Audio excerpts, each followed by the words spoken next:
أعوذ بالله السميع العليم من الشيطان الرجيم بسم الله الرحمن الرحيم اللهم صل على سيدنا محمد وعلى آله وسلم.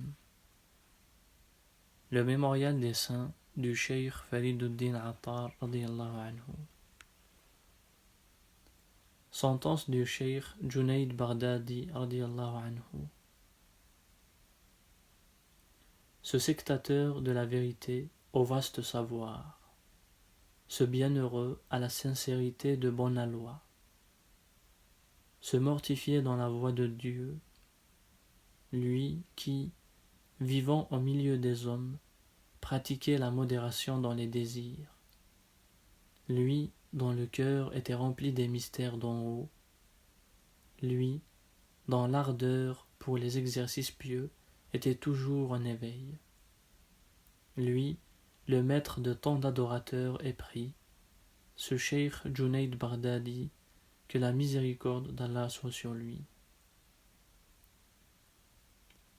Éminent dans la connaissance de la loi écrite, accompli dans la pratique de la voie spirituelle, il avait une clairvoyance illimitée dans le domaine des vérités spirituelles. C'était un grand docteur, bienveillant dans ses actes, élégant dans son langage. Il était le guide d'un grand nombre de docteurs et on l'avait surnommé le pan des oulémas et le sultan des pauvres. Les docteurs de Bagdad le reconnaissaient pour chef et lui-même était disciple de Sari Saqati radiyallahu anhu.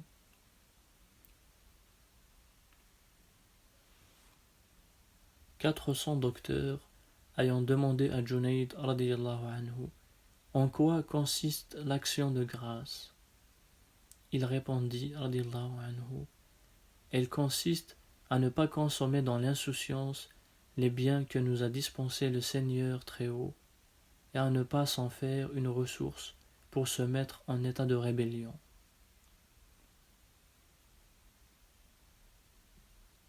Pendant 30 années, Junayd radiyallahu anhu se tint sur ses pieds depuis l'heure de la prière du coucher jusqu'au premier rayon de l'aurore, répétant sans cesse Allah, Allah. Lorsque la puissance de son action eut pris un développement considérable, sa renommée se répandit dans le monde entier. Le calife, voulant l'éprouver, envoya chez lui une jeune esclave fort belle, magnifiquement vêtue. Celle-ci dit au cheikh radiyallahu anhu, « Je suis riche et je désirerais que tu me reçoives chez toi. » Le cheikh radiyallahu anhu poussa un soupir et souffla sur cette femme, qui, sur le champ, tomba morte. Lorsqu'on apporta cette nouvelle au calife, il éprouva un remords et s'écria « Quiconque fait à de tels hommes ce qu'on ne doit pas faire, s'expose à voir ce qu'on ne doit pas voir. » Puis, il se leva et alla trouver le cheikh Junayd radiyallahu anhu, auquel il demanda excuse, disant « Ô cheikh, pourquoi as-tu mis le feu à une telle beauté ?»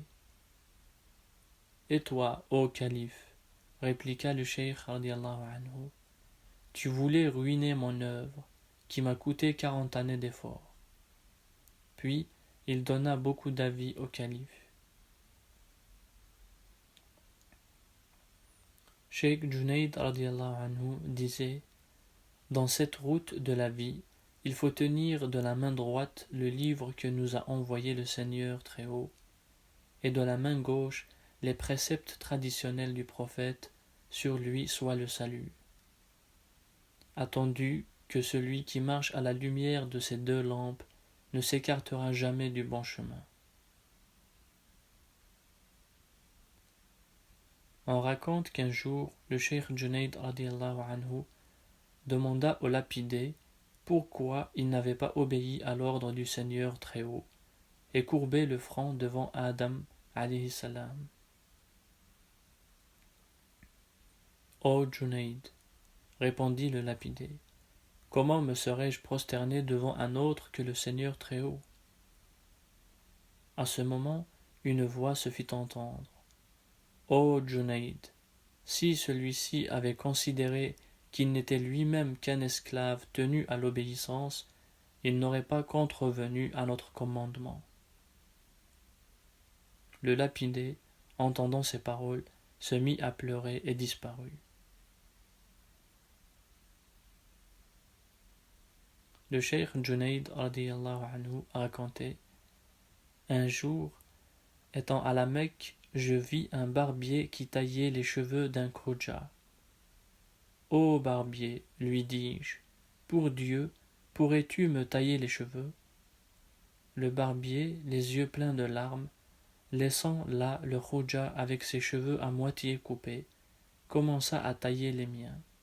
Puis, tirant de sa poche quelques pièces de monnaie, il me les remit en me disant: voilà pour ta dépense.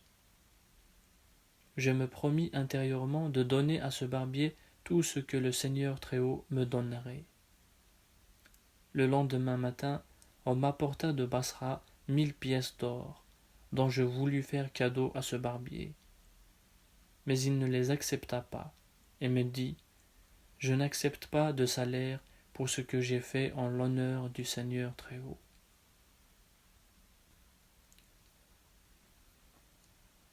Un autre jour, à Bagdad, on avait pendu un voleur, et le cheikh Junayd radiyallahu anhu était venu lui baiser les pieds. Pourquoi agissez-vous ainsi? Lui demandèrent ses disciples. Il a fini par mourir de son métier, répondit le cheikh Junayd radiyallahu anhu. À votre tour, armez-vous de courage et risquez, s'il le faut, votre tête dans l'accomplissement de votre œuvre.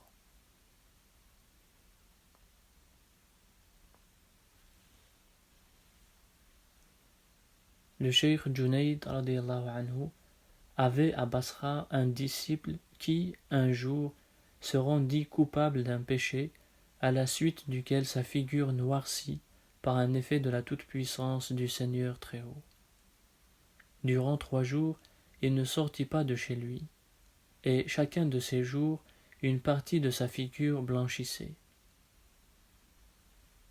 Le 4e jour, quelqu'un lui apporta de la part du cheikh Junayd radiyallahu anhu une lettre où était écrit: d'où vient, ô mon disciple, que tu n'observes pas les convenances à la cour du Seigneur Très-Haut?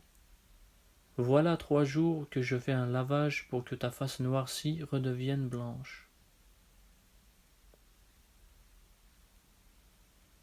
Le cheikh Junayd radiyallahu anhu avait 8 disciples de choix qui dirent un jour: il faut aller au pays de Roum pour combattre les infidèles. Le cheikh Junayd radiyallahu anhu se joignit aussitôt à l'armée destinée à faire la guerre sainte et se rendit au pays de Roum. Lorsque les 2 armées furent rangées en bataille, le cheikh Junayd radiyallahu anhu vit 9 caisses lumineuses descendre du ciel et flotter dans l'espace.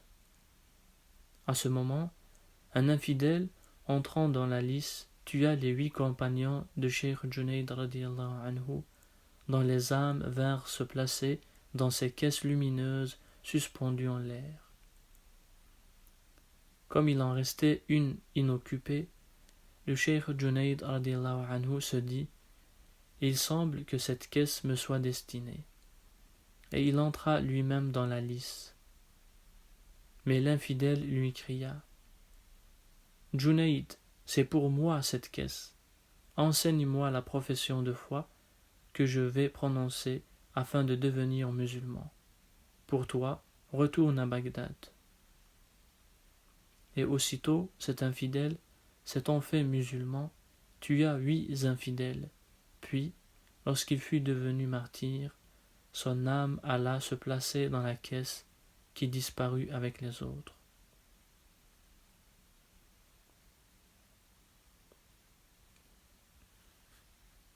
Un ascète nommé Nasiri, se rendant du Gilan à la Kaaba, ne fut pas plus tôt arrivé à Bagdad qu'il voulut aller voir le cheikh Junayd radiyallahu anhu. Le cheikh radiyallahu anhu lui dit: Ô ascète, ton aïeul Ali, l'émir des fidèles, frappait avec 2 sabres.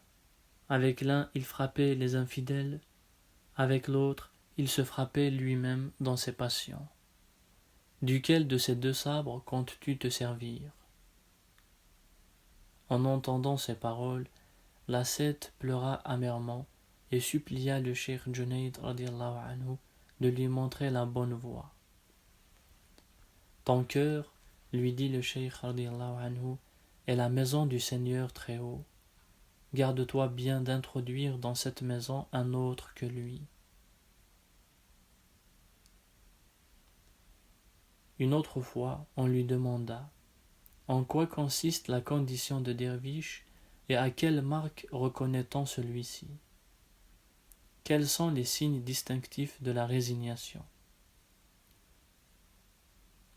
Le derviche, répondit le cheikh Junayd radiyallahu anhu, est celui qui ne demande rien à personne et qui ne parle durement à qui que ce soit.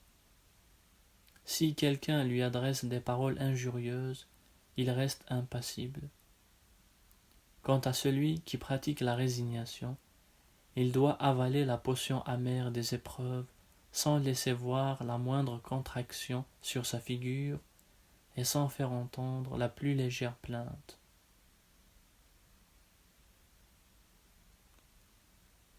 Il disait encore, radiallahu anhu, il vaut mieux pour un homme vertueux avoir des relations avec un débauché qu'avec celui qui sait le Coran par cœur et qui est malfaisant. On lui demandait qui de nous tous est le plus digne de considération.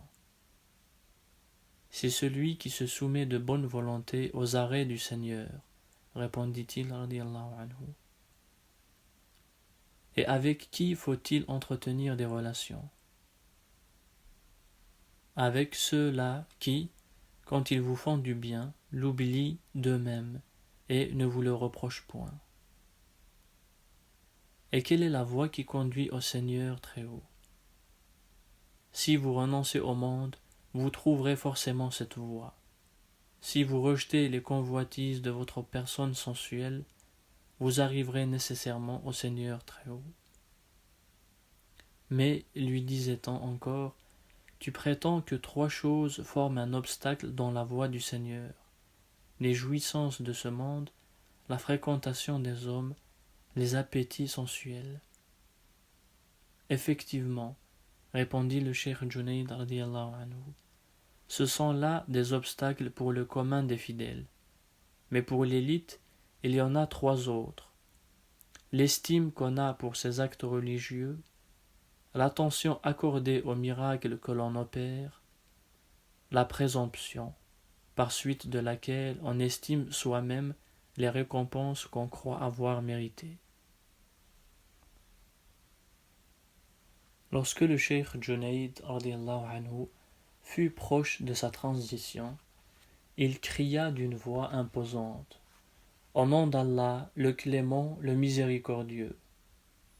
Puis il ferma les yeux et transita. Un personnage nommé Hariri, qui le vit en songe, l'ayant questionné sur son sort, reçut de lui cette réponse: Parce que je me levais à minuit pour faire une prière de 2 rak'at, le Seigneur très haut m'a fait miséricorde. Voilà ce qui fut révélé à Hariri dans son rêve.